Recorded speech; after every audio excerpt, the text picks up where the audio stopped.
ఈరోజు ఒక funny incident చెప్తాను మీ అందరికీ.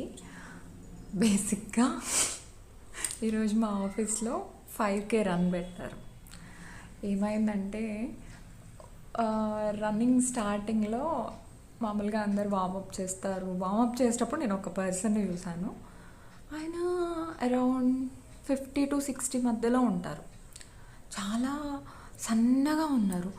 నేనేమనుకున్నానంటే అయ్యో పాపం ఈయన చేయగలుగుతాడా, చాలా లీన్గా ఉన్నాడు అనుకున్నా.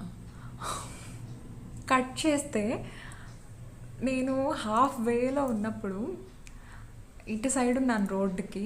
ఆయన ఇది ఎంత కంప్లీట్ చేసుకొని అటు సైడ్కి వెళ్ళిపోయి ఆయన పరిగిస్తున్నాడు. నేనేమో అమ్మా అయ్యా అని లిటరల్లీ ఆయాసపడుతూ వస్తున్నా. నేను అనుకున్నా age is just number bro. అసలు ఆయన గ్రేట్. నేనేమో 60s లాగా ఉన్నాను, ఆయనేమో 20-30s లా ఉన్నాడు. పరుగు పోయింది లిటరల్లీ. ఇంకెప్పుడు నేను ఎవరిని జడ్జ్ చేయదలుచుకోలేదు.